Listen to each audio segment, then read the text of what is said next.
Kuzongpo, you're watching Bhutan This Week with me, Tanden Finso. In this week's top stories, His Majesty the King granted Kidu to 215 individuals in Samtsi last Saturday. The High Court has temporarily suspended the order issued by the Anti-Corruption Commission suspending the National Assembly Speaker and the Home and Culture Affairs Minister. And another man has been kidnapped, this time from Gakiling in Sarpang.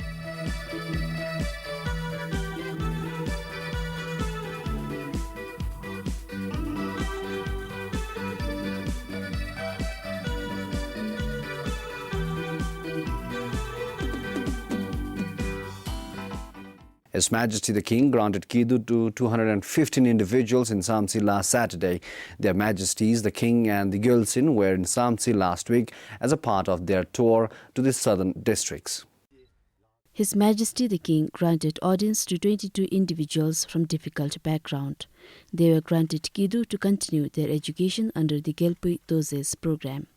The recipients of His Majesty's Kidu told PBS that His Majesty assured them that he would look into their basic needs. I also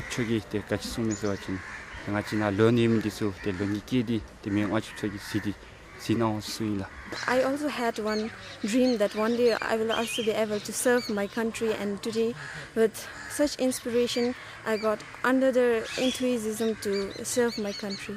In a separate audience, His Majesty granted citizenship Kidu to 15 students from Samtsi College of Education. His Majesty also met with CUPs who had submitted applications of 178 individuals from 92 households for citizenship Kidu. In the evening, His Majesty granted audience to student councillors from Samtsi College of Education. Compiled for Sonamongdi, Dojidema, BBS News. The High Court has temporarily suspended the order issued by the Anti-Corruption Commission suspending the National Assembly Speaker and the Home and Culture Affairs Minister for their involvement in the Gilpushing land case. This comes after the Office of the Attorney General filed a petition to the High Court stating that the ACC does not have the unilateral authority to issue the suspension order. The suspension order from the Anti-Corruption Commission came after the registration of 75 cases in relation to the Gilpushing land allotment in Mongar. 3 cases were identified under criminal charges. The 2 were the Speaker and the Minister of Home and Cultural Affairs. According to the report in Quincell, ACC issued the suspension order based on the ACC's Act under Section 167. A copy of the suspension order was also forwarded to the Prime Minister last Thursday. On Friday, the Cabinet Secretary wrote to the Office of Attorney General to look at the legality aspects. After stating the case, the Office of Attorney General filed a petition to the High Court yesterday. The petition stated that the ACC does not have the unilateral authority to suspend the two. The OAG said under the ACC's Act Section 167, quoted by the ACC, it does not state who has the authority to suspend individuals.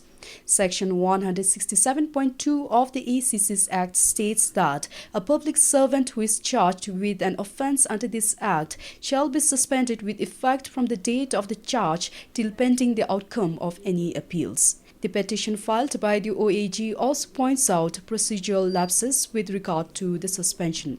Section 168 of the ACC Act states that where a public servant who has been charged for or convicted of an offence under this Act should be informed of such facts to the head of the individual agency for the purpose of taking necessary disciplinary action.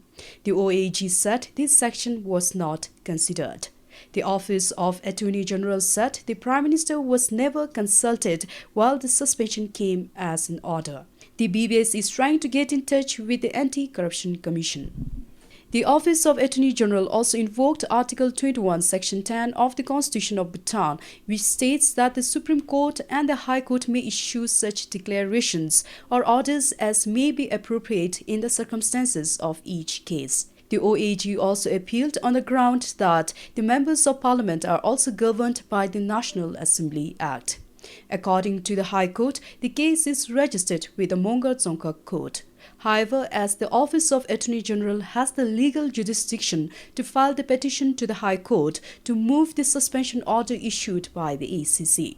Accordingly, the High Court issued the temporary suspension order to study the case further. Until the High Court comes up with a decision, the Speaker and the Minister of Home and Cultural Affairs will continue to serve in their current positions. This is Pema Suki with additional information from Sharif Sangmo for BBS News. A government circular issued yesterday says the pedestrian day will be observed from 8 a.m. to 6 p.m. from March till October, and from November till the end of February, the day will be observed from 8 a.m. to 5 p.m. This circular replaces all circulars and notifications issued earlier by the government on pedestrian day. It will be a day free of vehicles except for public buses, including city buses and vehicles for emergency services like ambulances, firefighting engines and police patrol vehicles. The pedestrian day will also allow vehicles for essential services such as milk delivery van, BBS mobile satellite van and industrial consignments in border towns. Tourist vehicles and bicycles are free to move during the pedestrian day. Vehicles travelling to and from core areas to other Dzongkhaks and vehicles with patients will be allowed to travel without any hindrance. From now on, Babisa Thimphu Expressway will be open to traffic till Changlimathang. So Changlimathang is the new additional parking area during the day. People from Changbandu can drive towards National Referral Hospital from the Tata Motors showroom junction. They are also allowed to travel towards Changankal Hakang by taking the route leading to Jaika office. And from Changankal Hakang parking, road will be open towards Mutithang BOD via shop number 7. The vehicles coming from Pamso, Junshina, Heju and Samtiling areas can drive only till Ziluka school gate. Then the traffic from Begana, Dechincholing and Taba will be closed at Dechinzam. But they can move further by using Lungtenzampa road. And in other Dzongkhaks concerned at home their offices and Dzongkhak administrations will have to change the vegetable market day to Saturdays. Dojidama, PBS News. A 60-year-old man was abducted from his neighbor's house at Gakiling in Sarpang last Friday. The incident took place at around 6:30 in the evening. The man is a lay monk from Hlunsi. He came to Sarpang under the resettlement program. The man had just arrived at his neighbor's house, who is his relative, when a group of armed men forcefully entered the house and abducted the man. The victim's wife, son and his neighbor's wife and children were present at the time of the incident. We were all seated inside, and suddenly a group of armed men barged into my house. They aimed their guns at us. I ran out screaming for help. The wife of the victim suffered injury on her forehead and left arm while trying to fight back the armed men. She said the armed men hit her on the forehead with the butt of a gun. The woman is in Serpong Hospital at the moment and is traumatized by the incident.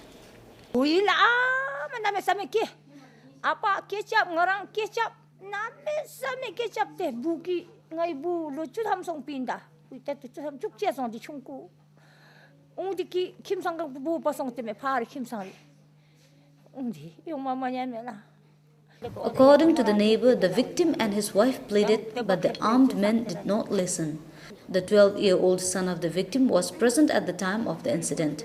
He said he was really scared.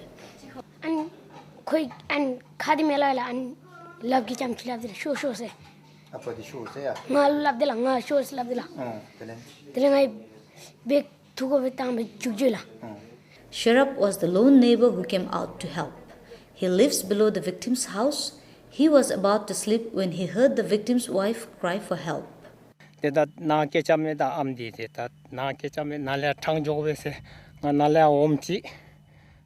heard the wife shouting for help, so I came running to this point. They shone their torch and fired at me. I heard her shouting my name and saying they are taking my husband. Help me. By that time, they had already taken.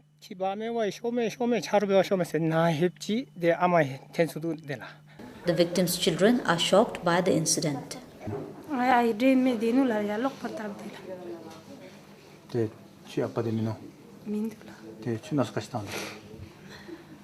The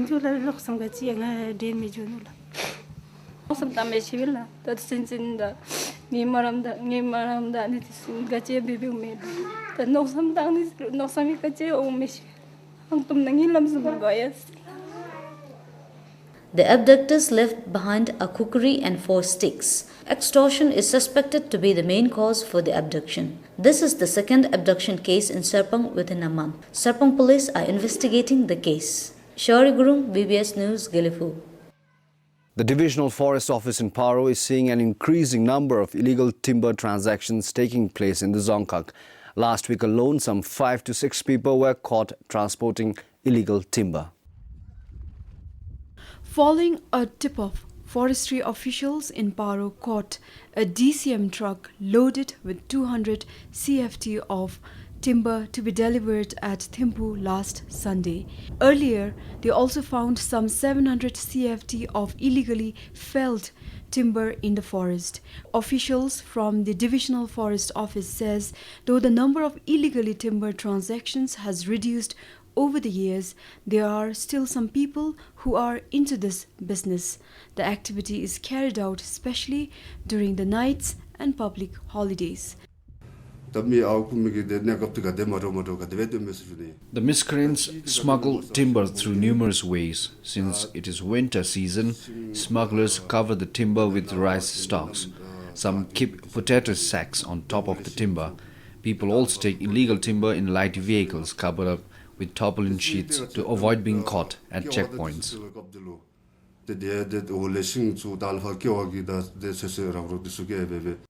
Meanwhile, the office is faced with numerous problems besides shortage of manpower. One of the main problems we face is not having a good vehicle, as we have to go patrolling in forest. Another problem is the shortage of manpower, so we have to deploy just about 2 people in the field.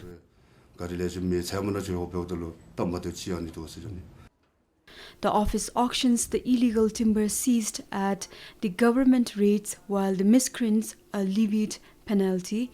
Currently, the divisional office has 13 staff. They look after 6 of the 10 gyoks in Paro. Compiled for Chimidoji, Bemalhaden for BBS News. With the onset of dry season, many parts of the country have started facing water shortage. Residents of Khamdang Gyok under Tashiangtsi have been faced with acute water shortage for almost 2 months now. These unwashed plates were found at the Boys and Girls Hostel of Sankarla Middle Secondary School. With the school's main water source dried up, the students have no choice but to leave things this way. The water they received from the Gyok's water source is not enough for school, which has around 700 students. In the summer, we don't have problem regarding the water.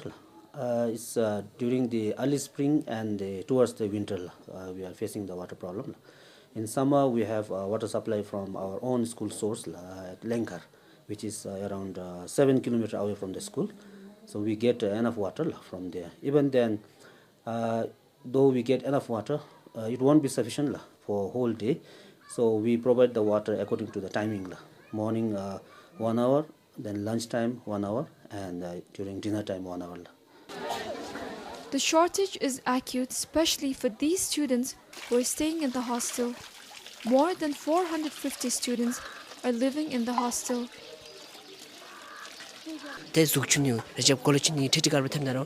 Most of the time when we have to wash our clothes and take bath, there is no water. So sometimes we have to eat without washing our plates and wear our school uniform without washing. Class miss chabe ani zum kola chuni ti anzum time si misuse pe chumi ta ani kola chuni dan tele sa nimna dawlo ani chutuni gi jisu kangal themen. People living nearby the school are also facing acute water shortage. Water distributed once in a day is stored for cooking and washing. If not, they have to drive several kilometers away from the village to fetch water. Water shortage is causing us many problems. We cannot do anything without water. It takes several hours to fetch water from other places. A water supply project is, however, underway in the Gewog. Once complete, the 15-kilometer water supply project is expected to bring an end to the Gewog's long-time water crisis. The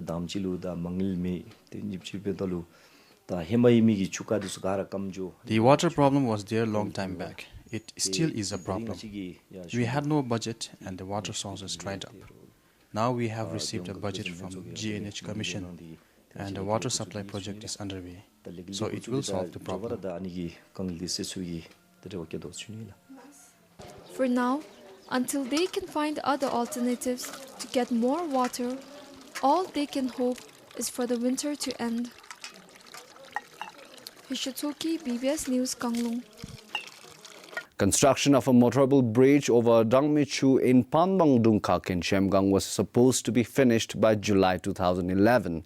The bridge is yet to be completed even after the contractor was given 2 extensions. Panbang Dungkak has 4 geoks, Koshing, Jokha, Nangla and Pankar. Koshing, Jokha and Pankar geoks along with a few villages of Nangla geok are located on the other side of the Dangmichu. In the absence of a motorable bridge, life is difficult for the people living there. Mandarin is an important cash crop for the people in the geoks.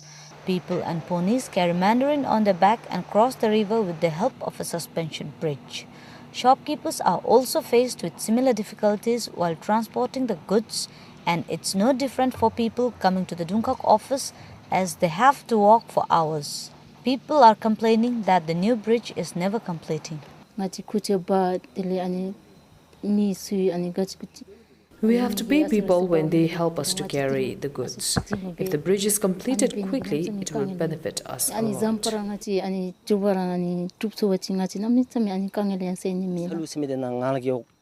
Not only Ngangla Geok, people of Goshing Geok also have to come from here. We have to carry goods on our back to Panbang, which is very difficult. One of the reasons cited by the contractor for the delay is the difficulty in bringing the construction materials, as it has to be brought through the Indian Manas National Park.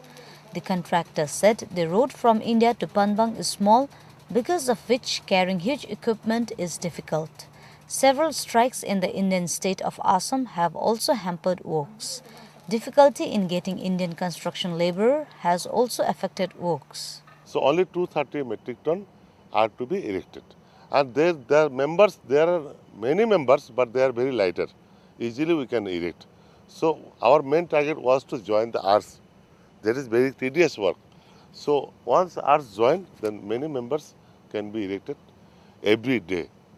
So we can expect that within the next year, April, May, we can complete the works. However, about 80% of the works have been completed so far. The bridge costing 151 million is expected to complete by May next year. Construction began in 2010. Compiled for Phuba, Ishori Gurung, BBS News, Gilifu. The Jimiling Bridge on the Gilifu-Sarpang Highway is in a poor condition. The bridge was constructed in 1997. The planks of the bridge have worn out and become loose as a result of hundreds of vehicles plying on it every day over the years. Every now and then, the Department of Roads deploy labourers to fix the planks that have become loose. Labourers quickly hammer a nail into the loose planks as soon as the vehicle movement stops.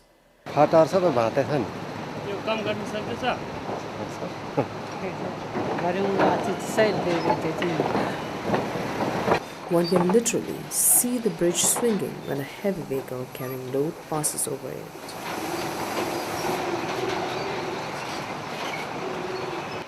The bridge has a carrying capacity of 24 metric tons but has been reduced to 18 metric tons as it has become old. People expressed concern that sometimes excavators which weigh 20 metric tons forcefully ply over the bridge. But the concerns will soon be over with the new bridge coming up nearby. It will be complete by February next year, a month ahead of its deadline. The new bridge will have a carrying capacity of 40 metric tons. The width of the new bridge is 6.3 meters, which is more than double the width of the old bridge. This means 2 light vehicles can easily pass over the bridge at the same time. And this is how the new bridge will look once it is completed. It is one of the several bridges that the Japanese construction company Dai Nippon Construction is building in the country. The bridge is being constructed with funds from the Japanese government. Teshudu, PBS News, California. Growing number of nightclubs and dryungs in the capital has led to various kinds of nuisances, especially at night hours. Cars honking and partygoers yelling loud at odd hours are some of them. This has left many residents living near these clubs agitated. Some of them said despite continuous complaints, there had been no action from the concerned authority so far. Cars rushing, partygoers loitering around, some drunk and yelling along with the loud music playing from the car stereo.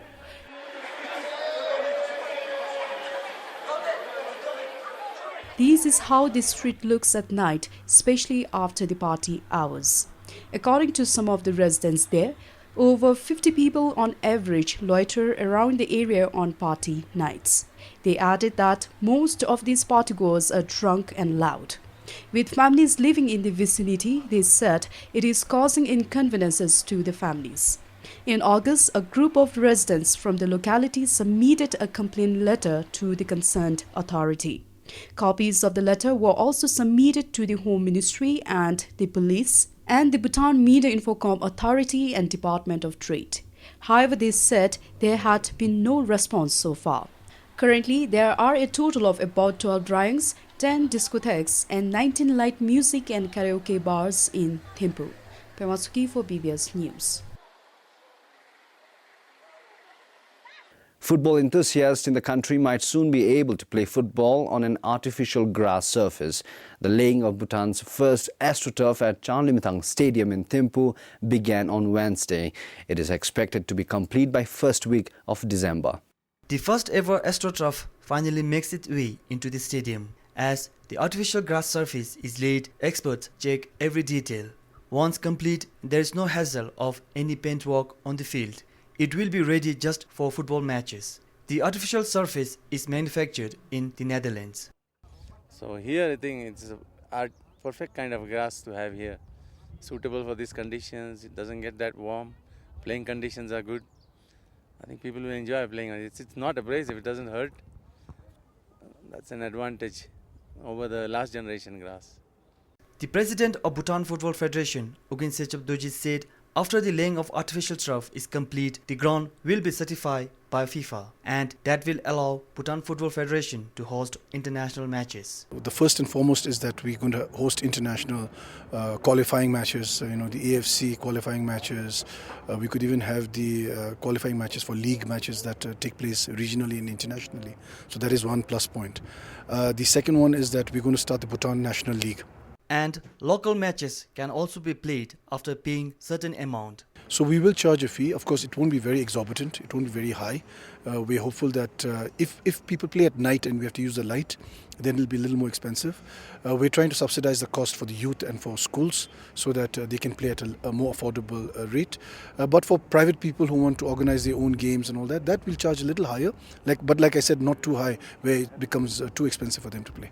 The total cost of $900,000 for this turf and 2 other small artificial pitches at Changjiji and Chanlimithang was given by FIFA. Karmatsring, BVS News. That's all we have for you this week. Join us next Friday as we bring you some of the best stories of the week. Thank you for joining us.